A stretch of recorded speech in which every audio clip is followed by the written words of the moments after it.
Tchia was first announced at the 2020 Game Awards, and I refer to it as the Dominican Wind Waker, and I was instantly drawn to it. It wasn't just the visuals of the music or this power where I could become a coconut or a bird.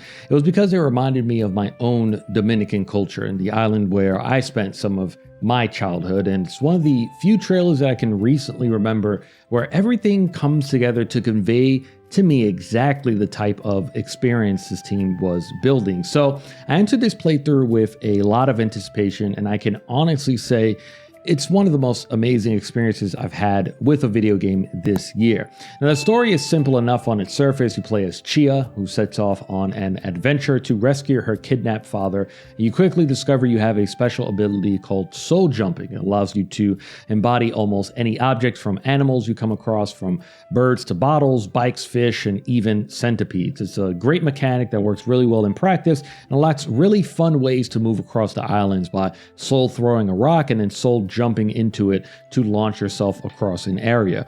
Now, your other main forms of traversal include climbing, shaking treetops to gain some airtime, and a wooden raft that I'm sure will instantly give players Wind Waker flashbacks, which you can tell heavily influenced this game's design. There's even a magical instrument to change the time of day, along with other cool abilities like spawning certain animals.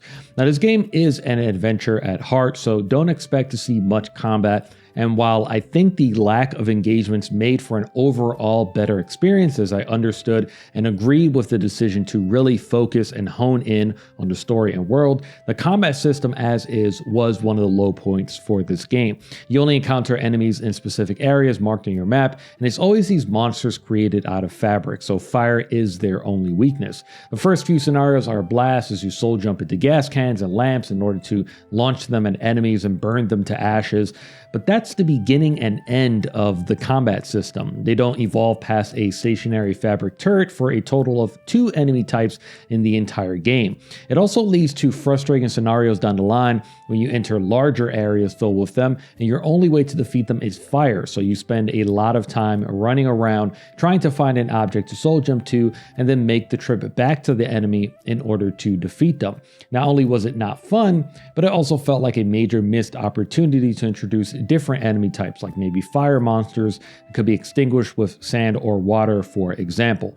Now, the soul jump ability also felt underutilized overall, as the animals really only exist as an alternate way to travel rather than being used to solve puzzles or introduce interesting mechanics outside of the rare moments when you use a crab's claws to break chains or have a giggle at pooping on command.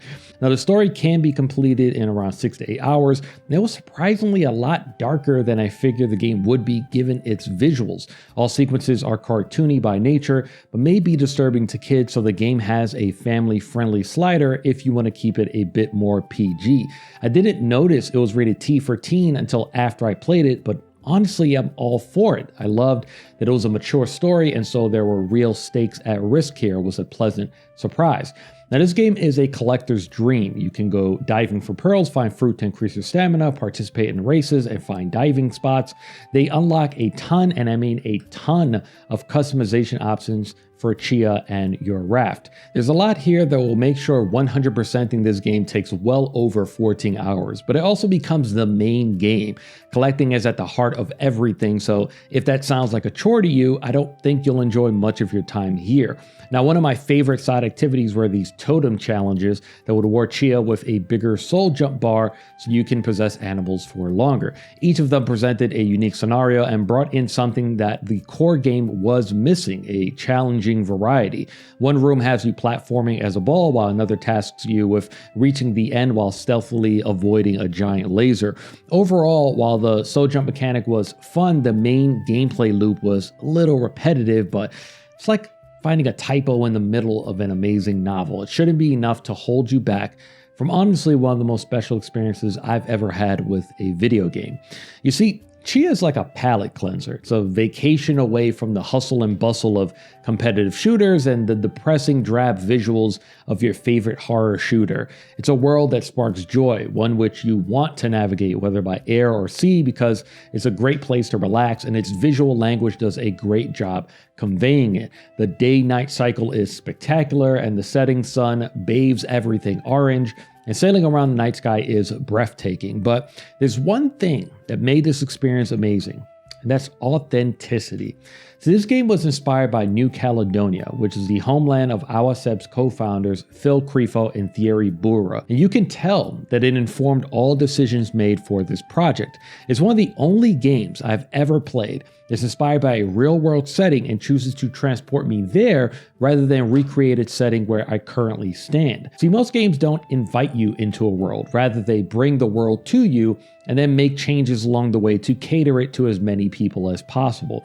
This world feels like a direct translation of an entire culture. It's not an interpretation, it's a painting of a real place that's drawn in Awasep style, but the subject remains intact. It isn't watered down, it's an original recipe, there are no substitutions allowed.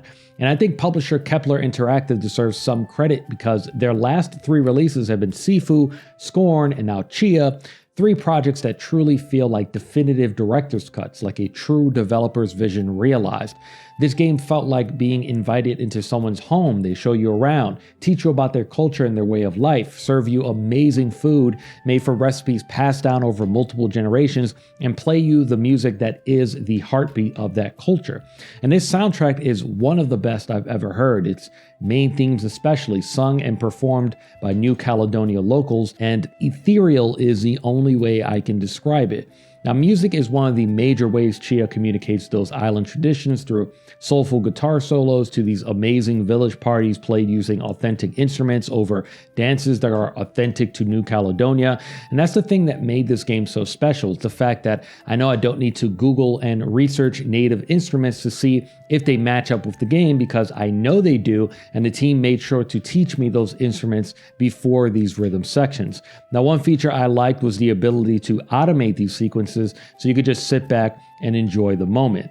Tchia is a complete experience, and I knew it would be from the very beginning. This first screenshot, the entire game was voiced by New Caledonia natives in the local languages French and Jéu.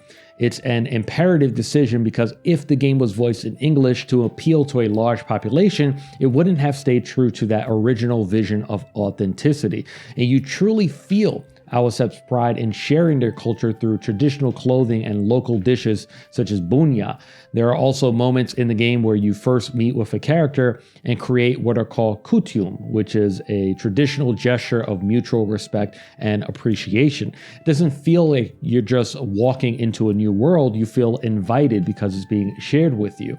There are many of us around the world that have inherited traditions through our culture, and we love nothing more than to share them through food, music, dance, and us proud Dominicans, we love watching others enjoy a plate of mangú while listening to merengue típico and teaching them about this amazing instrument we call la guira.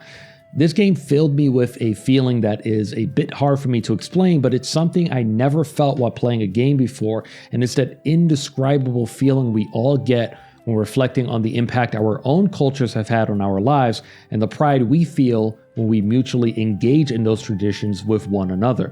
Playing through a game where another island's culture was shared with me was truly something special, and if that love for culture, as I explained it, is something that lights you up inside, this game is a must-play in my eyes. Tchia is a game that feels like happiness in a bottle that you don't want to contain. You want to share it, and it's a game that will stick with you after your first playthrough, especially that amazing soundtrack. Like, seriously, go search Tchia soundtrack right now. If you liked it, like it. If you loved it, please subscribe and comment to help the channel. And thank you guys so much for watching.